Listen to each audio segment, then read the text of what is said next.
Assalamualaikum warahmatullahi wabarakatuh. Bagaimana kabarnya hari ini anak-anak? Semoga kita selalu dalam keadaan sehat ya. Nah, pada semester 1 di kelas 8, bab pertama yang akan kita bahas adalah mengenai sistem gerak pada makhluk hidup. Adapun materi yang ada pada bab ini nantinya kita akan belajar mengenai sistem gerak pada manusia, juga sistem gerak pada hewan dan tumbuhan. Nah, untuk sistem gerak pada manusia nanti akan terbagi menjadi 4 sub gitu ya. Dari yang pertama tulang atau rangka, kemudian persendian, otot, dan yang terakhir upaya menjaga kesehatan sistem gerak. Oke, sekarang kita bahas yang pertama mengenai tulang atau rangka. Tapi sebelumnya kita harus paham dulu apa itu gerak. Ya, gerak ini merupakan hasil kerjasama antara rangka dan otot. Jadi otot itu menempel dan menghubungkan tulang dengan kulit. Otot sendiri mempunyai kemampuan berkontraksi dan berelaksasi sehingga dapat menggerakkan tulang dan kulit. Oleh karena itu, otot juga disebut sebagai alat gerak aktif, sedangkan tulang disebut sebagai alat gerak pasif. Nah, kita bahas rangka ya. Rangka manusia tersusun atas tulang-tulang yang dihubungkan satu dengan yang lainnya oleh ligamen pembentuk persendian. Sedangkan untuk fungsi rangka sendiri terbagi menjadi 7. Yang pertama adalah menegakkan tubuh dan memberi bentuk tubuh. Yang kedua adalah sebagai alat gerak pasif. Yang ketiga sebagai tempat melekatnya otot lurik. Yang keempat, melindungi organ-organ tubuh vital seperti otak, jantung, juga paru-paru.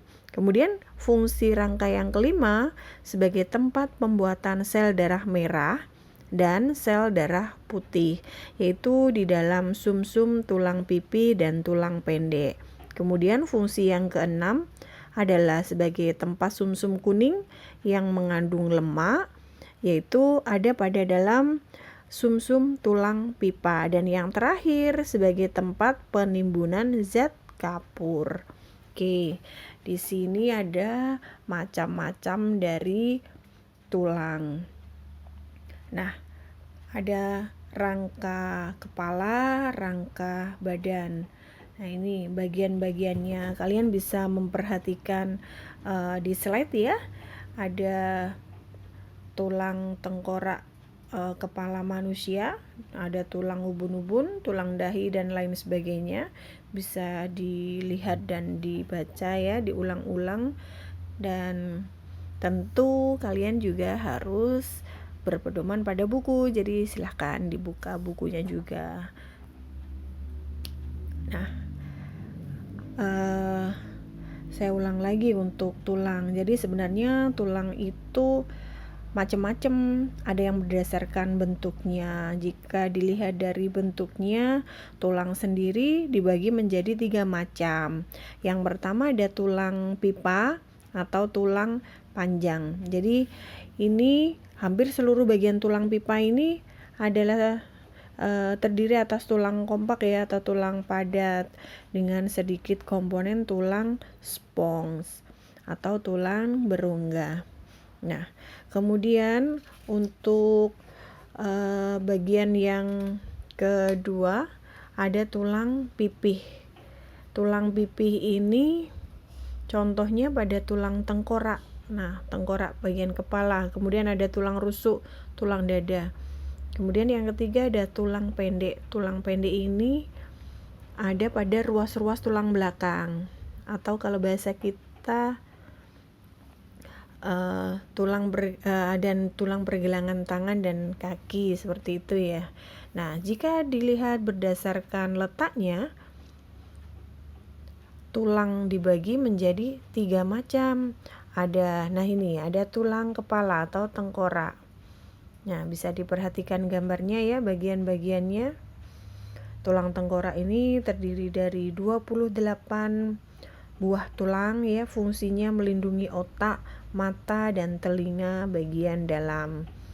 Jadi memang sebagai pelindung ya, pelindung otak juga sebagai pelindung wajah.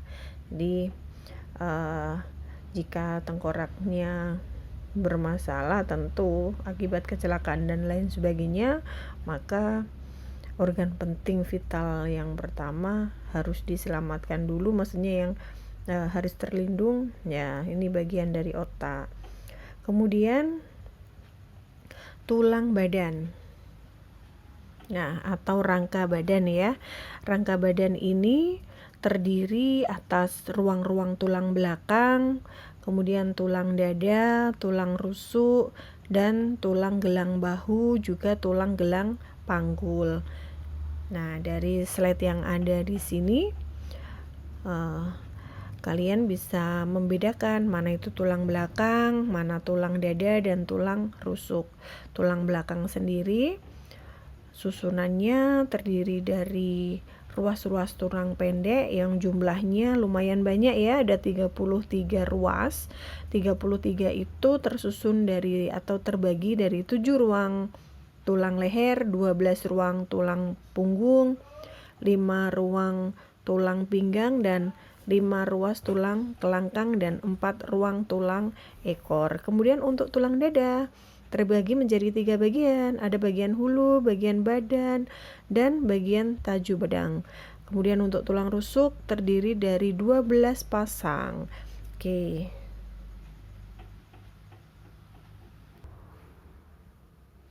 Anak-anakku, yang ketiga adalah tulang anggota gerak. Nah, tulang anggota gerak ini terdiri atas tulang anggota gerak atas dan tulang anggota gerak bawah. Nah, kalau pada tulang anggota gerak atas berhubungan dengan tulang aksial pada gelang bahu, dan tulang anggota gerak bawah berhubungan dengan tulang aksial pada gelang panggul. Dari tulang anggota gerak atas ini terdiri dari 2 tulang lengan atas dan 2 tulang pengumpil, 2 tulang hasta, 16 tulang pergelangan tangan, dan 10 tulang telapak tangan, serta 28 tulang ruas jari tangan. Nah, pada tulang anggota gerak bawah ini terdiri atas 2 tulang paha, 2 tulang tempurung lutut, 2 tulang kering, 2 tulang betis, 14 tulang pergelangan kaki, 10 tulang telapak kaki, dan 28 tulang ruas jari kaki. Bisa diperhatikan gambarnya ya nak ya. Di sini ada 2 gambar yang jelas sekali terlihat. Oke. Kemudian untuk persendian ya, kita bahas persendian. Ini persendian itu merupakan hubungan antara tulang satu dengan tulang yang lain agar dapat menjalankan fungsinya dengan baik. Kalau dilihat dari sifat geraknya, persendian dibagi menjadi 3 macam. Ada sendi mati yang disebut dengan sinartrosis, kemudian ada sendi kaku yang disebut dengan amfiartrosis, atau juga boleh disebut dengan sinfiprobis gitu. Kemudian untuk sendi gerak disebut juga dengan diartrosis. Nah, kita bahas satu-satu nih di sini sendi. Untuk yang pertama, sendi mati atau sinartrosis. Sendi mati ini adalah persendian yang tidak dapat digerakkan karena memang disebut dengan sendi mati. Oke, ada 2 tipe utama untuk sendi mati, yaitu ada sutur ya, kemudian atau sinostosis, dan juga ada sinkondrosis. Nah, nih dari mulai penyusunnya. Kalau contoh dari sendi mati itu ada sumsum tulang, kemudian di situ ada tulangnya, ada serabut-serabut penghubung tulang. Nah, contoh dari sendi mati ini sendiri ya, misalnya pada persendian tulang tengkorak. Nah, ini sambungan-sambungannya ya. Kemudian pada sendi kaku atau amfiartrosis ya. Ini adalah persendian yang dihubungkan oleh tulang rawan atau kartilago ya dengan jaringan ikat serabut dan ligamen sehingga memungkinkan terjadinya sedikit gerakan. Nah, pada sendi gerak atau diartrosis ini, persendian ini memungkinkan sekali terjadi gerakan tulang-tulang secara bebas atau leluasa.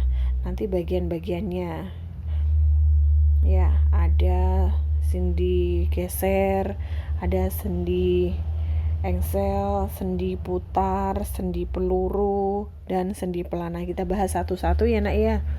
Untuk sendi engsel, nah kita mulai dari sendi engsel dulu. Di fungsi dari sendi gerak ini memberikan perlindungan terhadap ujung tulang. Di daerah persendian terdapat rongga sendi yang berisikan minyak sinovial. Jadi kalau dilihat dari arah geraknya, sendi dibedakan ya sesuai dengan yang ada di gambar ini. Kita bahas yang pertama untuk sendi engsel. Sendi engsel ini adalah sendi yang memungkinkan gerakan satu arah. Karena dikatakan satu arah, ini contohnya seperti gerakan daun pintu. Jadi hanya bisa membuka dan menutup. Ya, contohnya sendi engsel pada lutut kita. Ayo coba dipraktekkan masing-masing ya. Dilihat sendiri. Jadi hanya gerakannya hanya terjadi satu arah. Kalau lutut kita kan hanya bisa nekuk dan membuka. Nah, sama dengan daun pintu hanya bisa membuka dan menutup.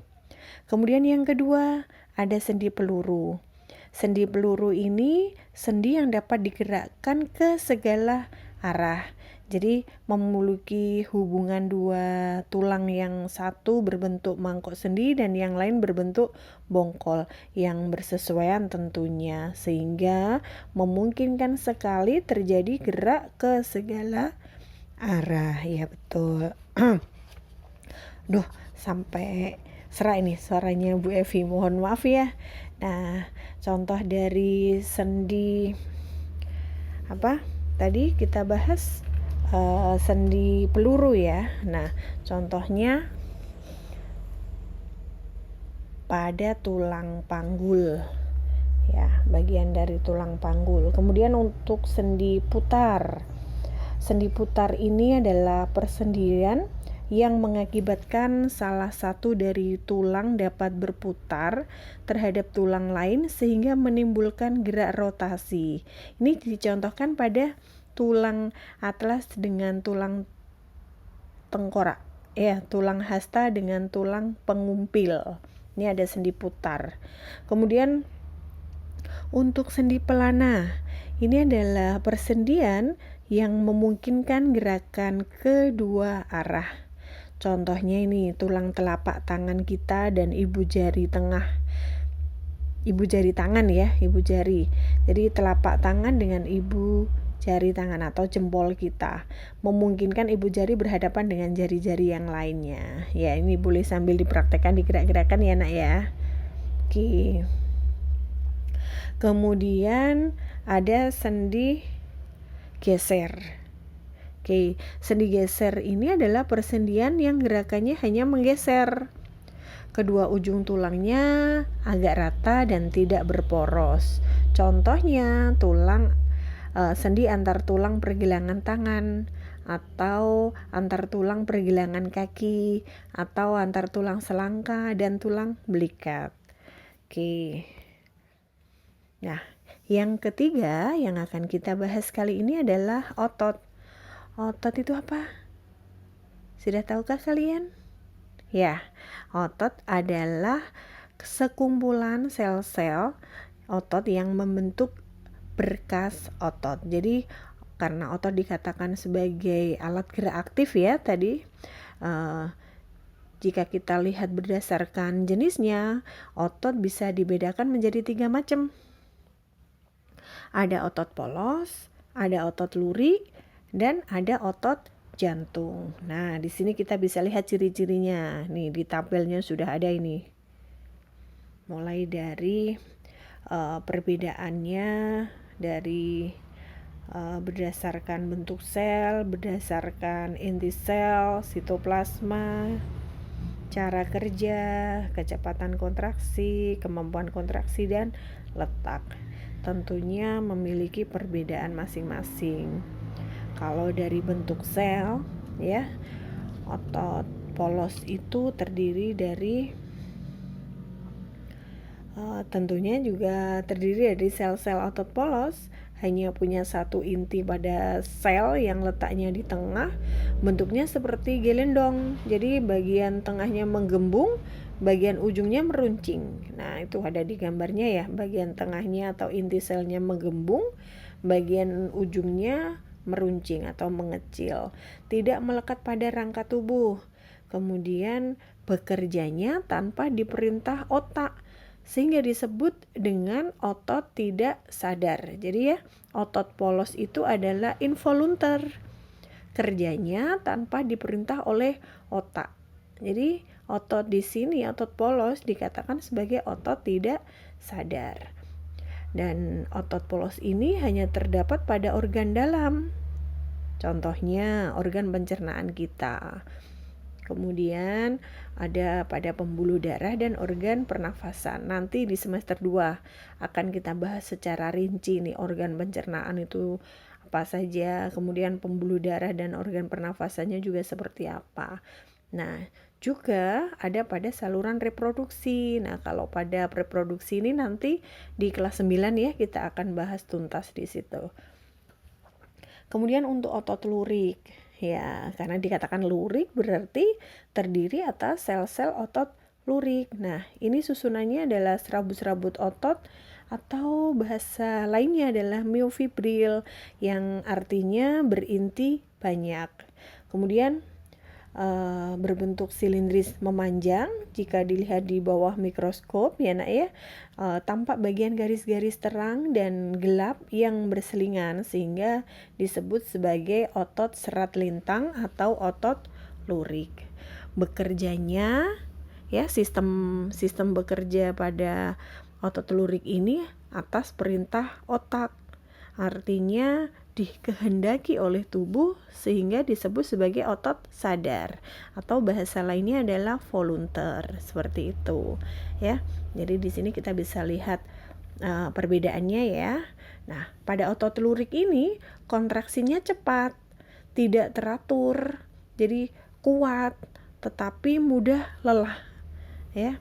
Otot lurik ini karena dapat bergerak karena rangsangan ini bisa berupa suhu ya, suhu yang panas, ekstrim, atau arus listrik dan rangsang kimia.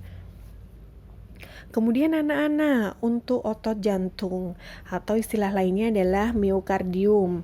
Nah, bisa dicirikan karena dikatakan otot jantung berarti hanya terdapat pada dinding jantung. Kemudian bentuknya silindris panjang ya, sama dengan otot lurik gitu ya. Bekerjanya seperti otot polos, tidak dipengaruhi oleh otak, tetapi ciri-cirinya seperti otot lurik gitu. Ini spesial ini untuk otot jantung.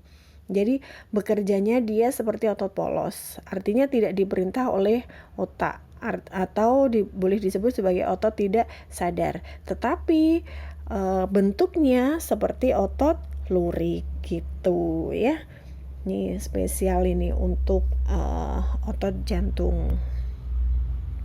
Nah, yang terakhir kita akan membahas mengenai upaya kita untuk tetap menjaga kesehatan sistem gerak pada manusia. Jadi selain olahraga tentunya, apalagi dalam masa pandemi seperti ini, kalian tetap harus benar-benar menjaga pola hidup dan pola makan tentunya ya.